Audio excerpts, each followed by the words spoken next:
Does that work? Oh, I feel like I'm doubling the audio. It might be. Hang on. I think it's working. You're up. You're up. Oh, hey! Sorry guys, we're experiencing technical difficulties. We'll see if we can get the video out there soon. Oh, hey! Sorry guys, we're experiencing technical difficulties. We'll see if we can get the video out there soon. Okay.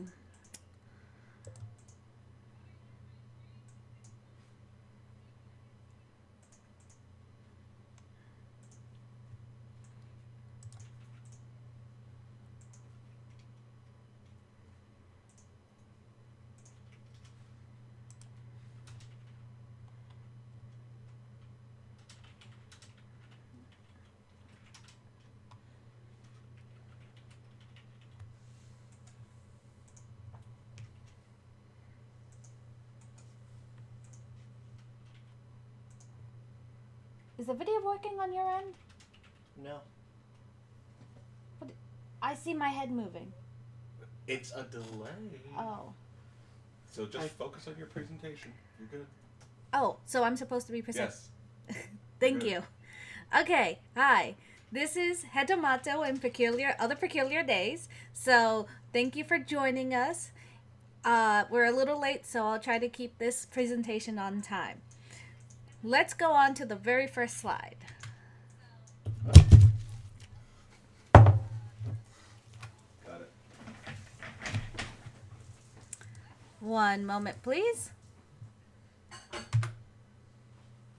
All right, so here's one thing that we're not going to talk about. I know everyone is like super familiar with this particular festival, but here's the problem. One, we're on YouTube. I'm going to get demonetized.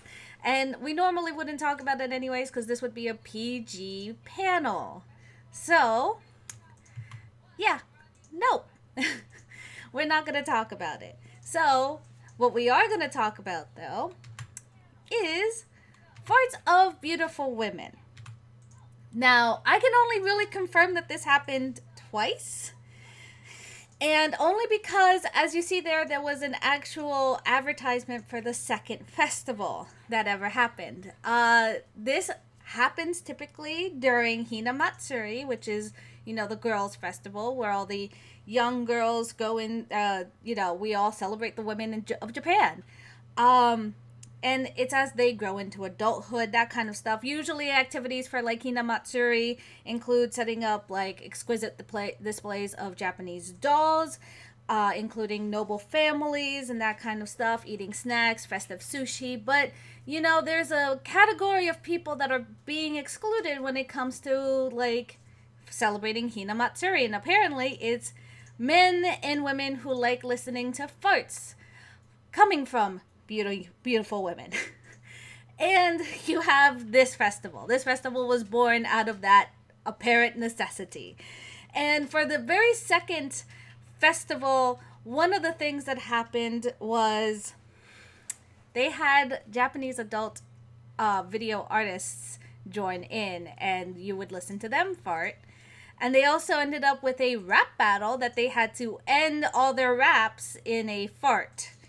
I believe that was called, where is it? The Ona rap. Ona, which means fart in Japanese.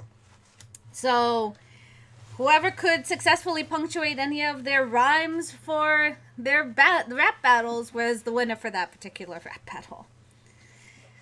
And I have no video of this. I will have videos of other particular events, but not this one. So,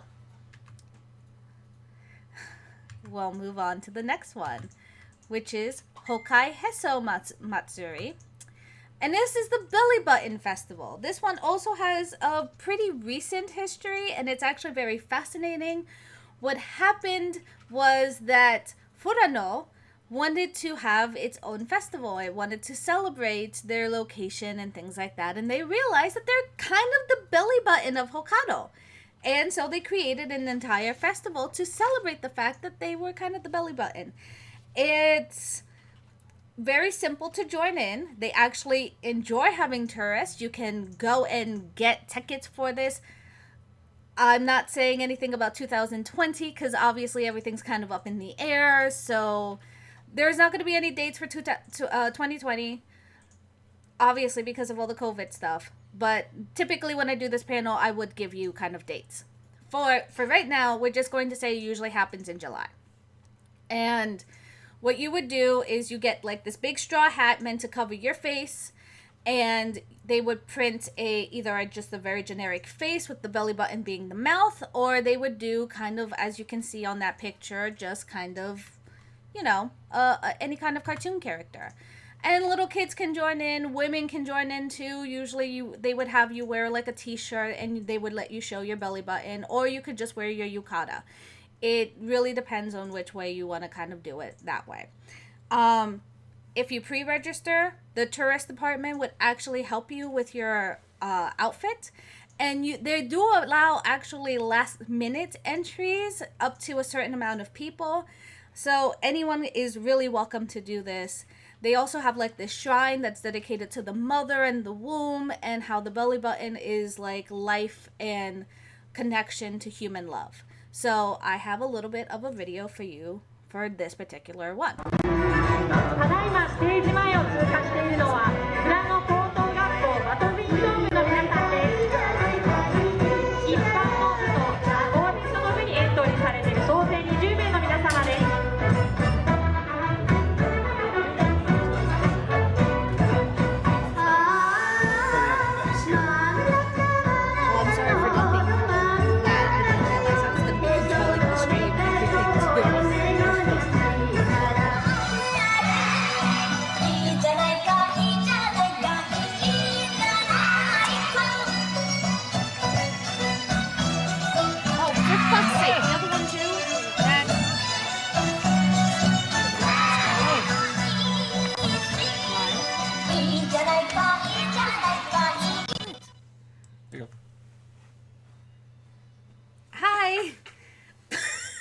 Max, my video wasn't over. It's over again. Alright. So we'll move on to the next festival. ただいまステージ前を通過しているのはフラノ高等学校バドミントン部の皆さんです。 Sorry about that. We're having a lot of technical difficulties. Alright. Kishiwada Danjiri. Kishiwada Danjiri is a very breakneck, adrenaline rush of a festival. It is a float riding festival where people like take these really big floats that carpenters have spent their entire life on. Well, not their entire life on, but like an entire year in decorating and creating. And they race them down Nanaki, Osaka. It's a very crazy race. And then, so these teams tend to take like a good chunk of September to organize and to prepare for this race. You have a man that stands on top of the float and dances up on top of there. He's actually very important to the festival, as he typically dances up there and he keeps the entire float being balanced while during the turns of the entire route. So it's very fascinating to watch. I have a little video for you. Please enjoy.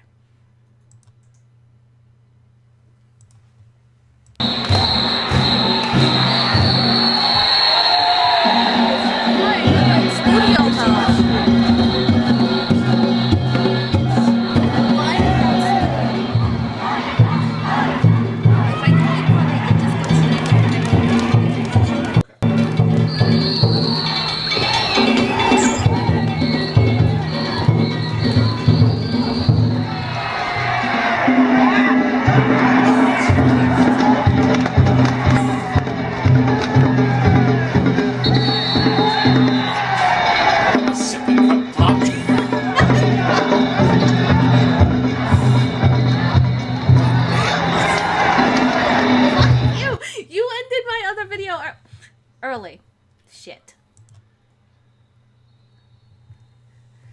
All right, so that was a little clip of the float riding festival.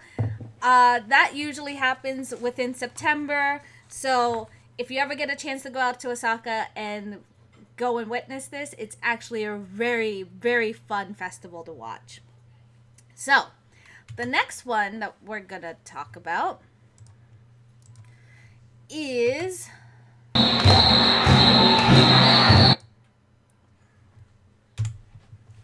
sorry, I'm having technical difficulties on my end. Which one is it? Okay, is actually the namesake of this particular panel. It's called Hetomato. And this is I love this festival because it's what inspired me to do this whole panel. It is a hodgepodge of a whole bunch of traditions. The history of this particular festival is extremely muddied because no one really knows how all of these traditions came to be in one big giant festival. So it starts off with amateur sumo. Kids and adults alike, they just do this big amateur festival in the middle of town. And then the very next thing they do is this kind of badminton that you can see right there on the picture. So the contestants are typically women who have just gotten married in the last year, and they do this version of badminton on top of sake barrels. So it continues after that, as there is a competition for the men who are all in loincloths, and they fight over a 45-pound ball of straw. Let me just explain to you one thing. That part of the competition is extremely dangerous. Men have gotten concussions and have gotten really hurt from doing it, but I mean, they still do it to this year. So, you know, those same men eventually will cover themselves in soot, and they will go and chase after anybody that's there, tourists or residents alike, to cover them in soot to give them good luck for the next year. The final thing that they do is they put women in these like straw flip-flops. So if you are unmarried and you are unlucky enough to be around in the village, they will chase you down and they will throw you on top of this sandal, and then they'll just throw you up and down very violently. And they usually try to do this to unsuspecting women. They literally will just troll around the entire city looking for these women. So I thankfully, because Goto City is one of the many ones that do this, it's been a very hard video to track down, but I got pieces of this festival for you to watch. So let's go ahead and do that.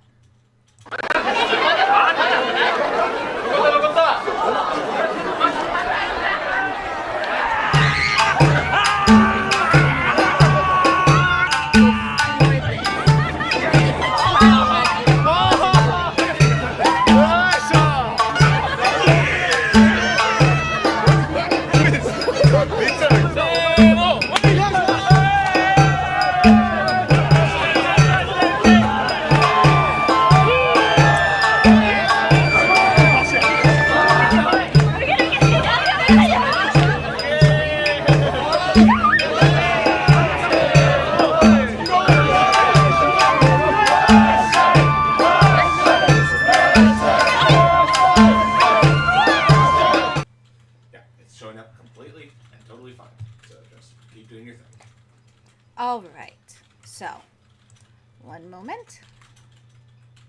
There's another picture of the unsuspecting women. Okay.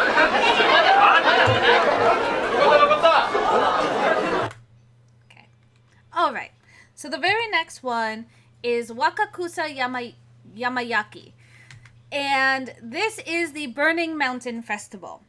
So there's actually a bit of a story. We're not really sure about the history of this one because it's kind of been told by the residents in two different ways. The first one is that there were two temples that were fighting against each other. The Todeya and the Todeya-ji and the Kokofuki-ji. These two temples were fighting over what they believed was the sacred land, which was this mountain, the Mount Wakakusa. So they couldn't come to any agreement of who owned this land. So they brought in a Shinto temple, the Kasuga Taishi, this temple basically took like a King Solomon approach to it, and they just said, well, if you guys can't come to an agreement and I can't make you guys come to an agreement, we're just gonna burn this mountain. And they've continued this tradition to this year as a symbol of unity no matter what religion or what traditions you believe in. The other story in history is not actually all that humane, but it was also believed that the residents of this town of Nara were dealing with too many wild boars. So in order to deal with that epidemic of wild boars in their mountain, they just kind of burned the mountain to try to kill off all these wild boars. But nowadays they are very safe about it. They try to make sure that there's nobody in the area, and they do clear it out. They have borders around it, and you even have to watch this festival from a barrier yourself. They have their fire engines and everybody ready for this particular part, and they even have fireworks during it. So I have a little bit of a video for that.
All right, so if you ever get a chance to be anywhere near Nara, which, by the way, if you didn't know, is also where you can go touch wild deer, that usually happens in January. In fact, it was supposed to happen January 26th of 2020. I'm not sure if it did. It probably did, because at that point we weren't really bothered by coronavirus. So, yeah, usually happens during January.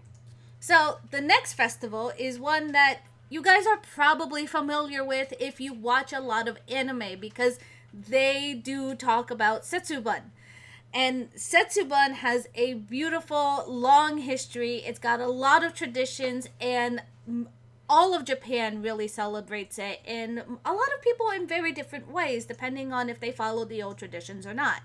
Some of the old traditions of this particular festival would be... The whole festival is about getting evil spirits away from you. So people had different beliefs of how to do that. Some people believe that if you hang sardines and you burn them at your hearth, it would take away all the negative spirits. And some people still do that. Along with, I believe they also put the smoke of burning wood and the noise of drums. That all goes along with that particular tradition.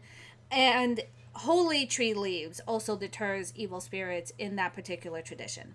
So, but the most commonly thing that everyone knows about Setsubun is the throwing beans. So you throw any kind of dried beans, and I believe it's usually just roasted beans that you will eventually eat. So you usually, some people will throw the beans, and however many you are of your age is what you would pick back up and eat for good luck.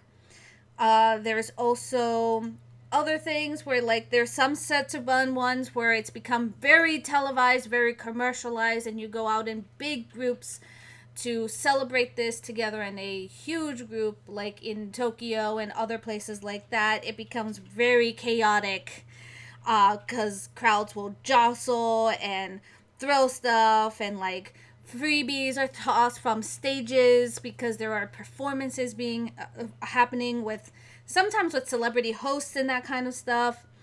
There's, like I said, it's very commercialized, so you can find a lot of nice colorful packages and things like that. In traditional homes, somebody will play the part of the ogre, and the family will take turns like tossing beans at that person and chasing them out of the house. So it's very much commercialized, kind of like our Christmas. There's another tradition where it comes to sushi rolls, and they say depending on the year, the direction changes every year. If you eat it in a certain direction and you eat the whole roll all in as fast as you can, one of your wishes will come true. So you'll have to go on their like Google and go onto like Japanese places, and they'll tell you which direction to eat in a particular year. I haven't updated it just because of 2020 and all the madness that has been happening. But I actually have a video for you of what a big celebration looks like for Setsuban. So here you go.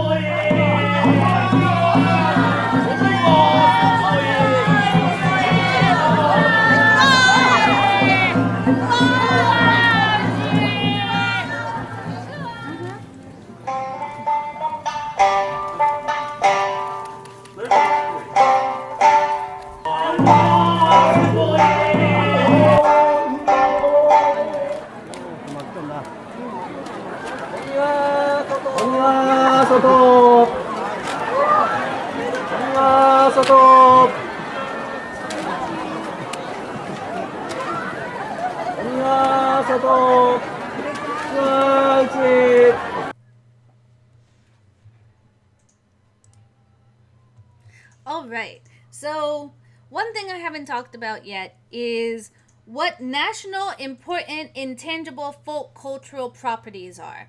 So that's when the government in Japan decides that a particular festival is extremely important to the folks of a region. And therefore, things get a little bit, funky about like what you can and can't do. And it's specifically important when it comes to some of these festivals like this one, the Takeuchi Matsuri.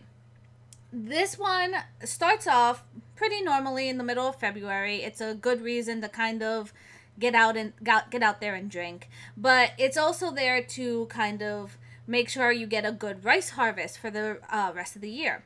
So what they do, it takes place in like 3 days. The first day they post up all these nice little bamboo things with well wishes. They're attached on very colorful paper that you see there.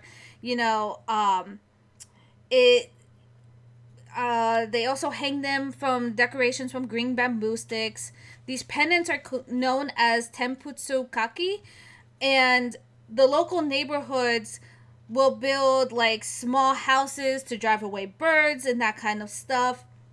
So anyone can write on here. So if you're a tourist and you go to Misato, Akita, and you want to write a well wish, you can actually do that too. They encourage tourists to do this kind of stuff.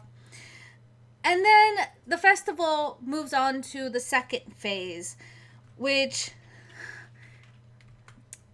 is a very interesting phase.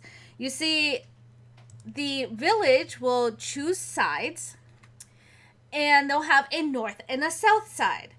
And what they will do is they will fight in 3 rounds. The first 2 rounds are just simply the men of the village grabbing their stick and beating each other with the bamboo sticks. Now, you see they're all wearing helmets, and this is for a very good reason. Bamboo sticks are very, very notoriously hard, and they will hurt you. But that's not the end of the story, because the third round is when it gets particularly crazy, as they set the bamboo sticks on fire, and then they will continue to beat each other with the sticks on fire. Now, they actually will choose who wins, and if there is, I think it's if the north wins, the price of rice goes up. If the south wins, a bumper harvest will happen. If there is a draw, which is rare but has happened in the past, it means both of those things will happen. So at the end of the day, it's mostly a good thing for everybody, no matter who wins. And it's really just a tradition that they keep on going and doing to this day. But it's very fascinating to watch. And here's a little bit of a preview of that for you. 両軍総大将の掛け声で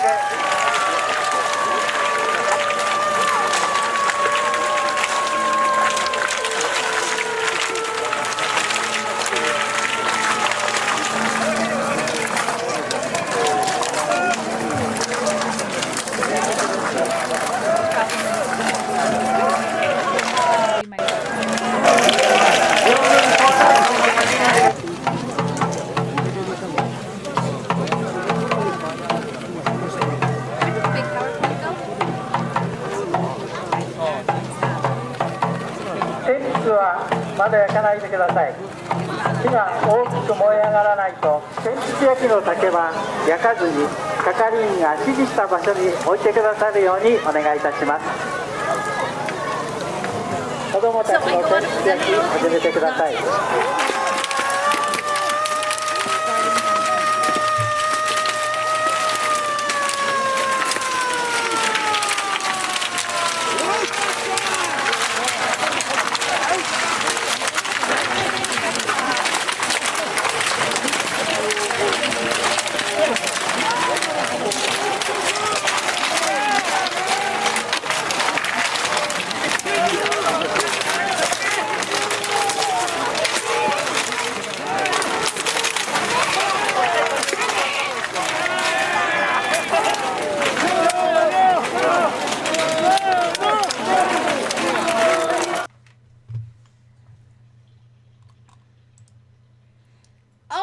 So we're back for the Onbashira Festival, which is actually only scheduled to happen every 6 years for a reason. So this one you might actually be able to plan for because it's not happening until 2022. Now, the reason they do that is they have a belief that they need to they rebuild 4 different shrine buildings like every 6 years. This is a very old tradition that goes back 1,200 years. And this is just a very symbolic festival for them. The thing about this is it's a very, very dangerous festival. People have died doing this festival. So what they do is this kind of happens in 2 big parts. The first part is they spend a few days taking down a lot of trees, particularly the give me 1 second here to read my notes. They use specially made axes and all this other stuff for the trees. Then these trees are decorated in red and white regalia, which are 2 very traditional colors in the Shinto ceremonies. And then they attach ropes to them, which are very helpful for what's about to happen next. They set them up on this really big mountain. And they basically have a bunch of men sit on top of the logs. Men on the bottom pulling the logs down, and they ride these logs down the mountain. And they call this Kiyotoshi, which translates as tree falling. Everyone applauds Rockstar's pronunciation. I actually have a really hard time pronunciating Japanese just because I'm bilingual. And I normally speak Spanish, so I have trouble when it comes to Japanese. And I'm actually very proud of myself for pronunciating a lot of these really well. But, so not only do they go down this mountain, there's actually typically a river at the very bottom of this mountain. And they also have to cross, after they've fallen down the mountain, they have to cross this river. This is all extremely dangerous. People have died. People have broken bones. People have drowned. And there's a second half of this particular festival, and the second half is when they actually build the big temples. That's usually scheduled for like 6 months later, once everybody has had time to recover from this kind of thing. As you can imagine, you know, recovery of broken bones and other things. And it's called the Building of Holden, and it's in a different location. But they have had, like I said, they have had people die in 1994 when 2 men were actually drowned getting it across the river. So it usually takes the men about 3 days to move the trunks about like 10 kilometers. So you can imagine what kind of hard work this is. I actually do have clips from it. It comes from National Geographic. So there's a documentary on it that you might want to be watching if you're interested in the festival.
あ、hello.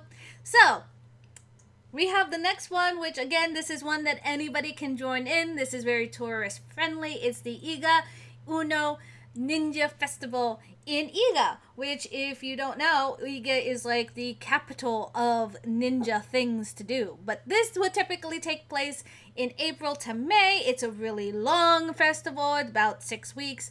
So I don't know. I don't think it's happening this year, but if any other April you wanted to go, I would totally encourage it. So you can go there. You can rent a ninja costume if you wanted to.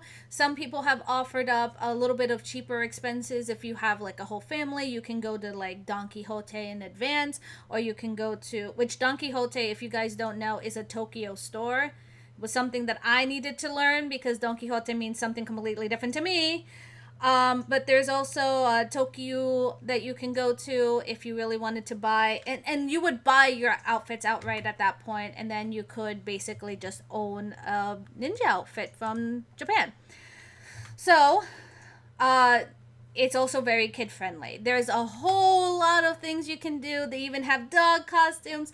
You can do, they have like a scavenger hunt for ninjas and that kind of stuff. They have places where you can learn different ninja arts, and I can't actually find any video of this particularly for like adults. All the videos I found were very much geared towards the children, but it's a very great festival if you ever wanted to go there. Like I said, those are the two places where you could buy your costumes before going there. You could rent it. I believe it's like about $9 if you buy them US currency, so I would definitely recommend buying your outfit before you go there. There was a rumor that spread all over America that I kind of want to dispel right now. The American news outlets were basically going around saying that Iga was having a shortage of ninjas. This was not true at all, for any reason.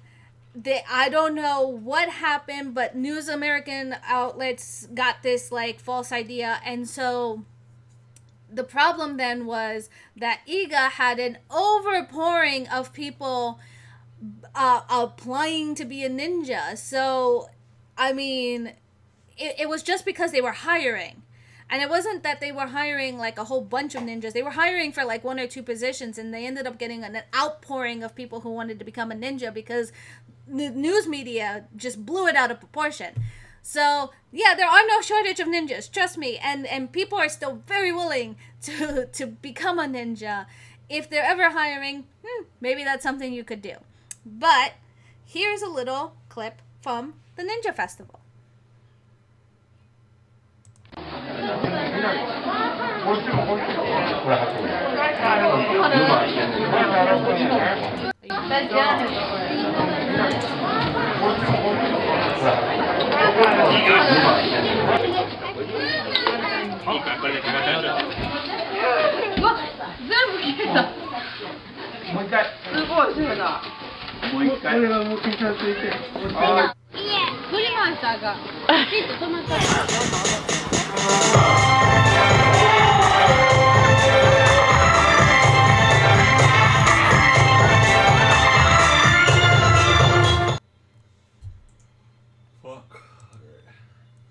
All right. Now, if you like drinking and one of your favorite drinks is sake, this is the festival to go to. The Tosa Akaoka Dorome Matsuri is typically a celebration of just a good harvest. It's typically a lot of seafood related foods that happen there just because it's a seafood festival. But they have this big competition in the middle of all this good food that you could be eating, which is the sake drinking festival. And what they do is they give men and women different cups, and like you have to prove that you are healthy and fit to be able to participate in the competition. And they give men 1.8 liters of sake, and women are given 0.9 liters of sake to drink in a red bowl that you can see pictured there. Now, the point of this is to drink it as fast as you can. And you become the winner if you drink the thing as fast as you can and you drink as much of the sake that's in your cup as fast as you can. The fascinating part about this festival is if you participate 3 times and you win 3 times, you become a doctor of drinking, which, if you consider it, it might be cheaper to become a doctor of drinking than becoming a doctor of anything in the United States with our student loans. Yeah, so they actually put you in a Hall of Fame, though, and you will be forever enshrined as one of the people who is a doctorate of drinking. This typically happens in late April on Akaoka Beach in Kochi, so I don't think it'll be like everything else. Don't think it'll be happening this year, but if you ever wanted to go, I would definitely plan to go to this festival. So here's a very quick preview of people drinking during the festival and the crowd encouraging them by just yelling chug, chug, chug. Or not. Give me 1 second.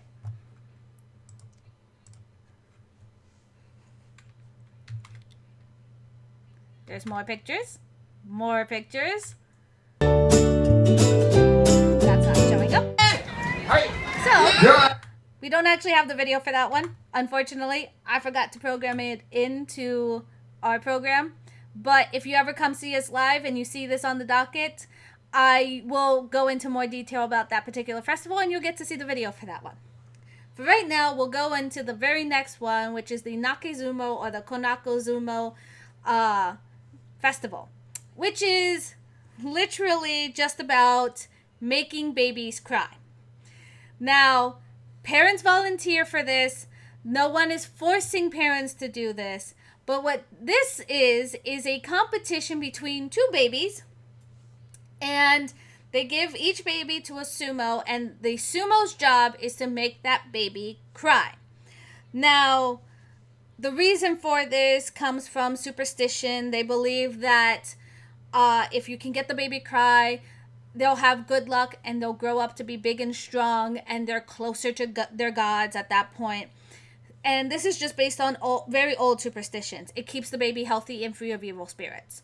So, the way that they do this is usually the sumo will try to, like, you know, bounce him up and down, try to make him cry. If that's not working, which sometimes it doesn't, because some of these Japanese babies are very chill, just absolutely chill. So what happens is the referee will get involved and he'll just start screaming "nake nake nake nake," which means cry in Japanese. He'll just start screaming at the babies to cry. If that still doesn't work, they escalate the situation by having the referee put on an Oni mask and get up into the baby's face and still screaming cry, cry, cry. So I actually do have a video of this one. If you ever come to one of my Yokai Festival panels, you'll realize that a lot of Japanese parents want to make their kids cry or is scared, and they all believe this is just for good luck. Like, it's just one of their traditions. It's just the way that they deal with things. Okay, I forgot to add a video, but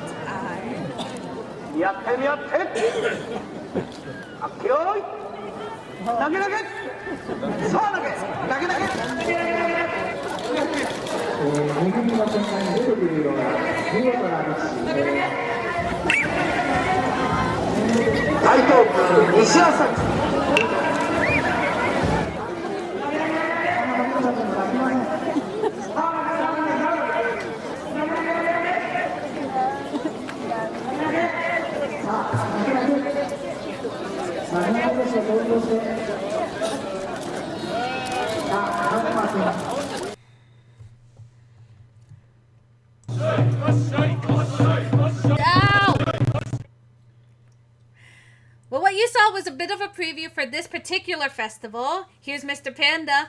I just realized I didn't introduce myself due to all the confusion. My name's Rockstar. I'm Mr. Panda. I'm in my beard arc. Enjoy it while you can. And we're the Manly Battleships. We do go around. All of our kids. The name's at the bottom of the stream. You don't have to tell them again. I introduced myself and our group. I'm just, nope, wrong way. All of that is where you can find us, and any updates for cons as they come, as this year is a bit hectic. But, you know, I'll move on to the festival. I don't know my left from my right. The festival. The last festival is also a float race kind of festival, but this one has its own twist. And interesting history when it comes to why they do it.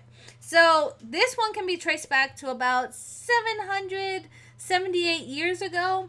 There was a huge epidemic. I just realized how relevant it might be. There was a huge epidemic, and a Buddhist priest by the name of Sochi Kokushi traveled on a platform amongst the entire town and started sprinkling holy water on everyone to keep this epidemic away.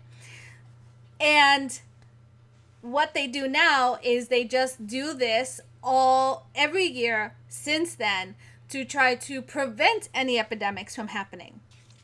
So it's usually held within the first 2 weeks of July. And this is another one where the people involved train heavily, because these particular parade floats are a little bit bigger than the ones from the very first festival that I was talking about. And they've actually shrunk in size. They've shrunk in size twice.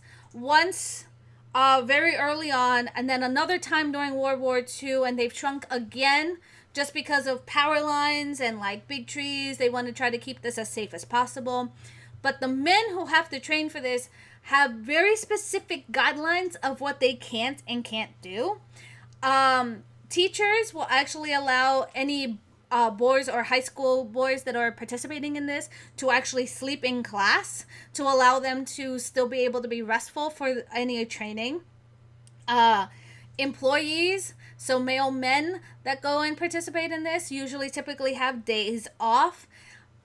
Any men participating are not allowed to have any kind of relations with anybody during so to keep themselves pure. All of these floats have to be built without the use of nails. So everything you see has not had any single nails in them.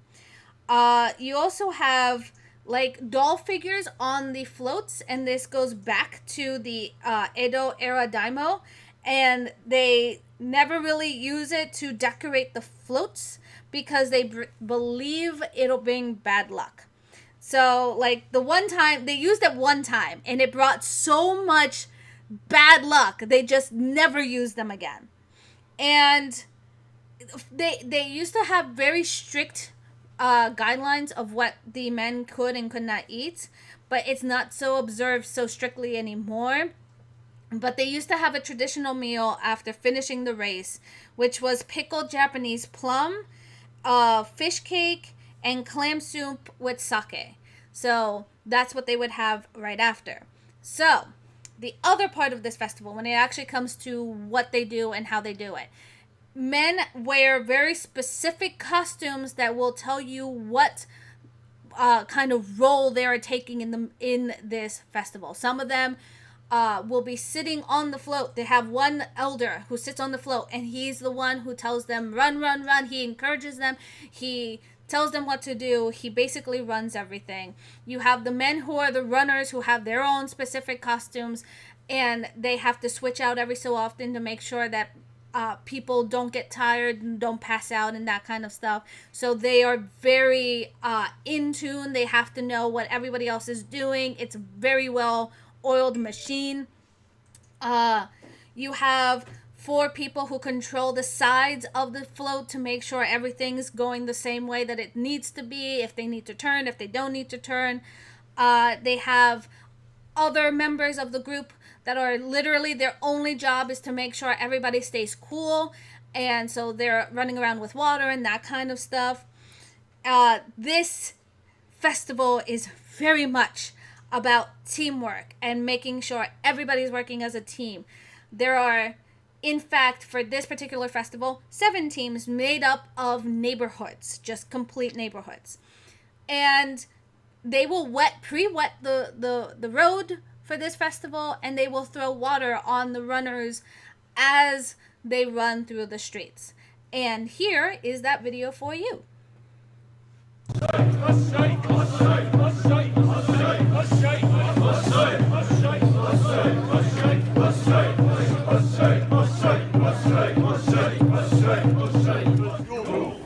is the last one.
So that is the end of my panel. Thank you to everybody who joined the stream, anyone who is watching us now. We really appreciate it so much. If you want to watch more stuff from us, you're already on our YouTube channel, which we have other very fun things to look through. We have some funny videos. We have Last Week in Geek, in which we tell you everything that happened last week in Geek. And here's the mascot. Here's my little baby Izzy. Here's Mr. Panda, who's hiding behind her. We thank you so much for joining us. Any questions? I'll have to ban the chat. Yeah, you'll have to man the chat. Like, I don't mind answering questions because I'm sure 5 minutes. We have like about 5 minutes. So yeah, I'd be happy to answer any questions as Mr. Panda gets those questions to me. We do have other panels that we typically do. I try to do a lot about yokai and that kind of stuff. Just interrupt me whenever you get a question. So I'm really fascinated by Japanese culture, the Japanese history, things like that. So I'm also a psychologist. I don't know. Like, you could ask me questions about that. Literally anything works. Just talk for 4 minutes before we get a question. So we also do TikTok now. I'm really, really proud of our TikTok. Isabella is actually often featured in my TikToks, as well as the 2 mice that you can see back there behind me. I have one named Bolt, and the other one is named Dave. So they show up sometimes. My mom's dog shows up sometimes. Her name's Nina. She's a cutie pie, little min pin. We've been doing a lot of coronavirus memes as it's become very relevant in recent times, as all of our panels and everything has been canceled. So yeah, let's see, what else should we talk about? Panda is the historian. I don't need a sippy cup. You Thanks. need a sippy cup, Rockstar. No, Guys, does Rockstar need a sippy cup? I don't need a sippy cup. I'm perfectly You fine. have no idea how many paper towels I had to use. Do not need a sippy cup. It was just anyways, I do want to apologize for all the technical experiences that we had. Hopefully you still enjoyed the panel after all of the stuff that was going on. We were a little late, so I tried to make sure that I'm not touching on anybody else's toes, so I tried to rush through it a little bit. Cons, I try to take my time. That's a sippy cup with a crazy straw. Okay, if it has a crazy straw in it, I would totally take a sippy cup with a crazy straw. Totally allow that. Oh, I also do panels on My Little Pony because, like, I'm literally became a brony recently. So I do those too. I really love all that stuff. It was Rainbow Rocks. That was finally my gateway into watching everything that it was of My Little Pony. Give a shout out to the next streamer who's in the community stream. Thank everyone for the community stream. I want to thank everybody for the community stream. I want to shout out the next streamer, Cosplay 101. Cosplay 101. And where will they be located, Mr. Panda? It's being done by Wild Spice on her Twitch. All right. So Cosplay 101 being done by Wild Spice on her Twitch. So Thank you for bringing the community together.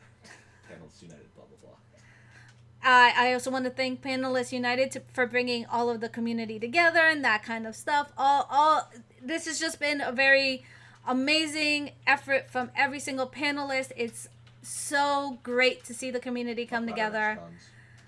And what? Cons.